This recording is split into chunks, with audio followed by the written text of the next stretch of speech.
آگے اللہ کہتے ہیں اے ایمان والو تمہیں اپنی فکر کرنا لازم ہے، جب تم خود راہ راست پر ہوگے تو کسی دوسرے کی گمراہی تمہارا کچھ نہیں بگاڑ سکتی۔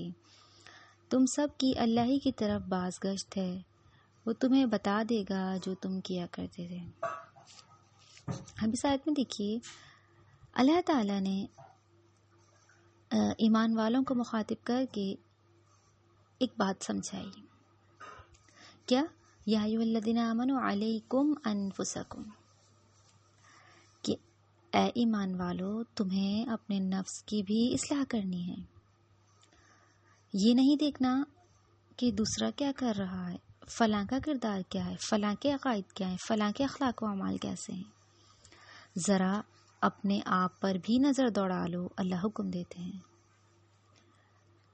ہمارے یہاں عموماً کیا ہوتا ہے، فلاں ایسا، فلاں ویسا، فلاں یہ کرتا ہے، اس میں یہ برائی، اس کے اخلاق ایسے، اس کی کردار ایسا، وہ حقوق اللہ ادا نہیں کرتا، وہ حقوق العباد ادا نہیں کرتا، اس کے عقائد غلط ہیں۔ اپنے آپ کو نہیں دیکھتے بلکہ دوسروں پر کیچڑ اچھالنے میں ہم بہت آگے آگے رہتے ہیں۔ اللہ یہاں ہمیں کیا کہہ رہے ہیں، علیکم انفسکم، تمہیں اپنی فکر کرنا لازم ہے، اپنے آپ کی بھی فکر کرو، اپنے کردار، اپنے اخلاق و اعمال کو بھی سنوارنے کی کوشش کرو۔ دوسروں کی کجروی، دوسروں کی گمراہی، دوسروں کا غلط راستوں پر چلنا تمہارا کچھ نہیں بگاڑ سکتے۔ سب سے پہلے تمہیں اپنی دینی بنیادیں اس قدر مضبوط بنانی چاہیے کہ دوسرے لوگوں کی ضلالت تم پر کسی طرح اثر انداز نہ ہو سکے۔ سب سے پہلے اپنے آپ پر نظر دوڑانی ہے، اپنے آپ کو سنوارنا ہے، اپنی غلطیوں کو سدھارنا ہے۔ یہ نہیں کرنا کہ صرف دوسروں پر نظر رکھیں اور اپنے آپ کو بھول جائیں۔ اب دیکھیے جب یہ آیت نازل ہوئی تو بعض لوگوں کے ذہن میں یہ شبہ پیدا ہوا کہ اپنی اصلاح کر لینی ہی کافی ہے اور امر بالمعروف اور نہی عن المنکر کرنا ضروری نہیں ہے، کیونکہ اللہ تو کہہ رہے ہیں علیکم انفسکم کہ اپنے آپ پر نظر دوڑاؤ، اپنی فکر کرو، تو پھر امر بالمعروف اور نہی عن المنکر ضروری نہیں ہوگا، جبکہ اس آیت کا مطلب یہ نہیں ہے۔ اپنی اصلاح بھی کرنی ہے اور عمل بالمعروف اور نہی عن المنکر کا فریضہ بھی ادا کرنا ہے۔ دیکھیے ایک شخص ہے، وہ پہلے اپنی اصلاح کرے گا، ہدایت پر قائم رہے گا، پھر دوسروں کو اس ہدایت کی طرف بلائے گا۔ حضرت ابوبکر صدیق رضی اللہ تعالی عنہ کے علم میں جب یہ بات آئی کہ لوگوں کے ذہنوں میں یہ شبہ پیدا ہو رہا ہے تو انہوں نے فرمایا لوگوں تم آیت کو غلط جگہ استعمال کر رہے ہو۔ میں نے اللہ کے نبی کو فرماتے ہوئے سنا جب لوگ برائی ہوتے دیکھ لیں اور اسے بدلنے کی کوشش نہ کریں تو قریب ہے کہ اللہ تعالیٰ انہیں اپنے عذاب کی گرفت میں لے لیں۔ اس لیے آیت کا صحیح مطلب یہ ہے کہ تمہارے سمجھانے کے باوجود اگر لوگ نیکی کا راستہ اختیار نہ کریں یا برائی سے باز نہ آئیں تو تمہارے لیے نقصان دہ نہیں، جبکہ تم خود نیکی پر قائم و برائی سے مجتنب ہو، اجتناب کرنے والے ہو۔ البتہ ایک صورت میں امر بالمعروف اور نہی عن المنکر کا ترک کرنا جائز معلوم ہوتا ہے کہ جب کوئی شخص اپنے اندر اس کی طاقت نہیں پاتا اور اس کی جان کا خطرہ ہو کہ اگر اس نے یہاں پر امر بالمعروف اور نہی عن المنکر کیا تو ایک تو کوئی فائدہ نہیں ہے، اس میں اتنی طاقت نہیں کہ وہ اس برائی کو روک سکے، دوسرا اس کی جان کو خطرہ ہو، جیسے کہ حدیث کے الفاظ آتے ہیں فَإِن لَّمْ يَسْتَطِعْ فَبِقَلْبِهِ وَذَلِكَ ضَعْفُ الْإِيمَانِ، کہ اگر طاقت نہیں رکھتا تو اپنے دل میں اس کو برا جانے اور یہ ایمان کا کمزور ترین درجہ ہے۔ ہاں طاقت و استطاعت ہے، پہلے کوشش کرے، نہیں ہے تو پھر اس کو دل میں برا جانے۔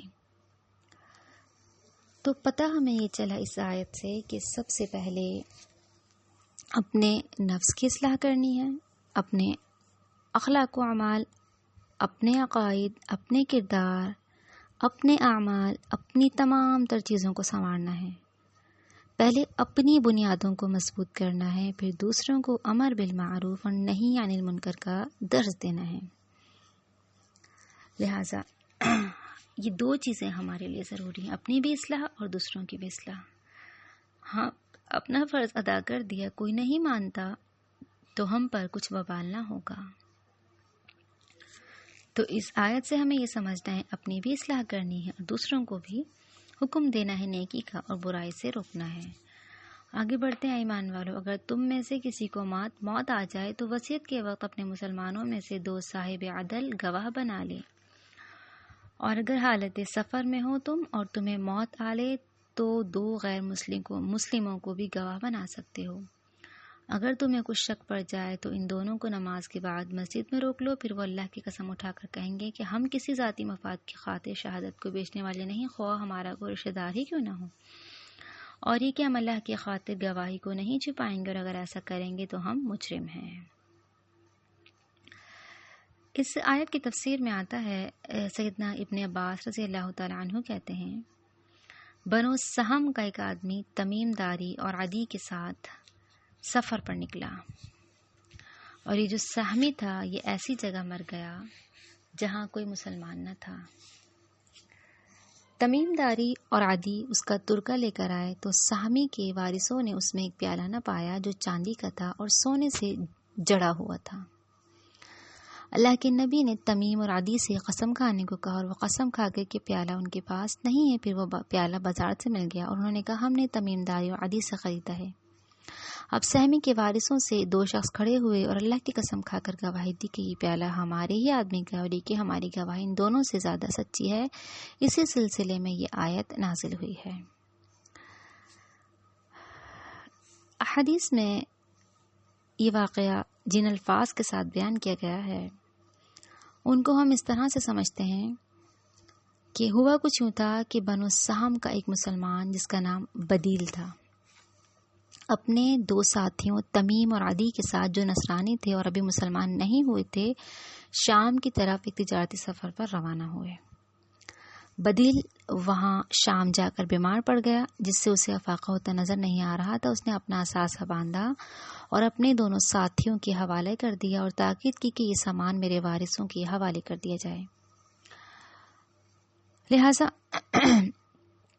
اس نے یہ عقل مندی کی کہ چپکے سے اپنے سامان کی ایک فہرست تیار کر کے سامان میں کسی محفوظ جگہ رکھ دی اور اپنے ساتھیوں کو اس کی خبر نہ کی۔ اس سامان میں قیمتی پیالہ تھا جو چاندی کا تھا اور اس پر سونے کا پانی چڑھا ہوا تھا اور نقش و نگار بنے ہوئے تھے۔ ان نصرانیوں نے اس کے مرنے کے بعد جب سامان دیکھا تو ان کی نیت میں فطور آ گیا اور یہ پیالہ سامان میں سے چرا لیا۔ جب وہ واپس آئے تو سامان بدیل کے وارثوں کے حوالے کر دیا گیا اور پیالہ بازار میں کسی سنار کے پاس فروخت کر دیا گیا۔ ورثہ نے جب سامان کھولا تو اس میں سامان کی فہرست بھی ملی، اس کے مطابق سامان چیک کیا گیا تو وہ قیمتی پیالہ نہیں تھا۔ تو انہوں نے سامان لانے والے ساتھیوں سے پوچھا کہ مرنے والے نے اپنی کوئی چیز فروخت تو نہیں کی تھی؟ ممکن ہے اسے بیماری کے علاج معالجے کے لیے ضرورت پڑ گئی اور اس نے کچھ سامان بیچ ڈالا ہو۔ تو انہوں نے اس کا جواب نفی میں دیا، منع کر دیا۔ یہ تسلی کرنے کے بعد ورثہ نے یہ مقدمہ جو ہے وہ عدالت نبوی میں پیش کیا۔ اللہ کے نبی نے تمیم اور عدی دونوں کو بلا کر بیان لیا، اور تو وہ کہنے لگے ہمیں اس پیالے کا کچھ علم نہیں ہے، اور قسمیں کھا کر اپنے بیان کی توثیق کرنے لگے۔ اب چونکہ اس بات کا امکان تھا کہ سامان کی فہرست تیار کرنے کے بعد میت نے وہ پیالہ اپنی ضرورت سے بیچ دیا اور شرعی شہادت پوری نہیں ہو رہی تھی، لہٰذا اللہ کے نبی نے ان نصرانیوں کو بری قرار دے دیا۔ کچھ مدت بعد بدیل کے وارثوں نے وہی پیالہ ایک سنار کے پاس دیکھ لیا تو اس سے پوچھا یہ پیالہ تم نے کہاں سے لیا؟ اس نے کہا میں نے یہ تمیم اور عدی سے خریدا ہے۔ چنانچہ وہی اپنا مقدمہ لے کر، مدعی جو لوگ تھے وہ اپنا مقدمہ لے کر دوبارہ اللہ کے نبی کی عدالت میں آئے۔ اللہ کے نبی نے پھر نصرانیوں کو بلایا اور ان کے سامنے وارثوں میں سے 2 گواہوں نے قسم اٹھا کر گواہی دی کہ یہ پیالہ ہمارے ہی آدمی کا ہے۔ نصرانی اپنی قسم میں جھوٹے اور ہم اللہ سے ڈرتے ہوئے بالکل صحیح اور سچی گواہی دے رہے ہیں۔ یہ گواہیاں میت کے نہایت قریبی وارثوں کی تھیں جو مسلمان تھے۔ یہ گواہیاں نماز عصر کے بعد قسم کے بعد مسجد میں ہوئی، لہٰذا آپ نے میت کے وارثوں کے حق میں فیصلہ دے دیا اور نصرانیوں سے اس پیالے کی قیمت 1000 درہم میت کے وارثوں کو دلوا دی اس وقت یہ آیات نازل ہوئیں۔ پھر کچھ عرصے بعد جب ان دونوں نصرانیوں میں سے تمیم نے اسلام قبول کر لیا تو اس نے اعتراف کر لیا کہ واقعی اس نے جھوٹی قسم کھائی تھی اور جو کچھ اس بارے میں اللہ کے نبی نے فیصلہ کیا تھا وہ درست تھا۔ تو اس پوری ان آیات میں جو واقعہ بیان کیا جا رہا ہے وہ اسی کا ہے، اور اسی سلسلے میں یہ آیات نازل ہوئی ہیں۔ تو اللہ کہتے ہیں آگے، پھر اگر یہ پتہ چل جائے کہ وہ دونوں گناہ میں ملوث ہو کر حق بات کو دبا گئے ہیں تو ان کی جگہ 2 اور گواہ کھڑے ہوں، جو پہلے دونوں غیر مسلم گواہوں سے اہل تر ہوں، اور ان لوگوں کی طرف سے جن کی حق تلفی ہوئی ہے وہ اللہ کی قسم اٹھا کر کہیں کہ ہماری شہادت ان پہلے گواہوں کی شہادت سے زیادہ سچی ہے، اور ہم نے کوئی زیادتی نہیں کی، اگر ہم نے ایسا کیا تو بلا شبہ ہم ظالم ہیں۔ لہٰذا اس واقعہ اور ان آیات سے جو چیزیں ہمارے سامنے آتی ہیں، جو مرکزی مضمون ہے ان آیات کا، وہ یہ ہے کہ ہر حال میں گواہی ٹھیک اور سچی ہی دینی چاہیے۔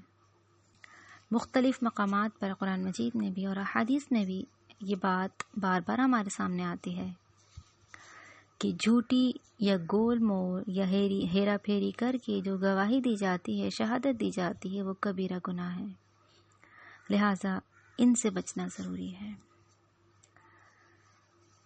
جھوٹی گواہی کے بارے میں آتا سیدنا ابو بکر فرماتے ہیں، اللہ کے نبی نے صحابہ سے فرمایا، کیا میں تمہیں بڑے بڑے گناہوں کی خبر نہ دوں؟ صحابہ نے کہا، اللہ کے رسول ضرور بتائیے۔ اللہ کے نبی صلی اللہ علیہ وسلم نے فرمایا، اللہ کے ساتھ شرک کرنا اور والدین کی نافرمانی کرنا۔ اس وقت اللہ کے نبی تکیہ لگائے ہوئے تھے، پھر سیدھے بیٹھ گئے اور فرمایا، خبردار جھوٹا قول اور جھوٹی شہادت، خبردار جھوٹا قول اور جھوٹی شہادت۔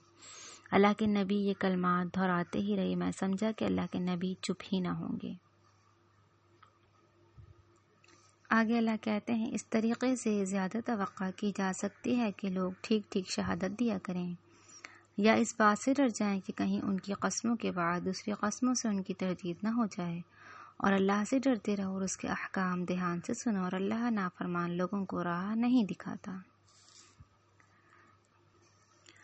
اب یہاں دیکھیے، ان آیات میں چند چیزیں ہمارے سامنے آتی ہیں جو کہ قابل ذکر ہیں، کہ اس آیت میں جو پہلے شہداء یعنی گواہوں کا تذکرہ آیا ہے وہ وصی کے معنی میں ہے، یعنی وہ لوگ جن کو میت اپنا ترکہ حوالے کر کے انہیں وصیت کرے، جیسا کہ ہم نے اس واقعے میں پڑھا کہ جب اس شخص کو بیماری اپنی اتنی محسوس ہوئی، بدیل جو شخص تھا، تو اس نے اپنی وصیت کر دی تھی، اپنا مال ان کے حوالے کر دیا تھا۔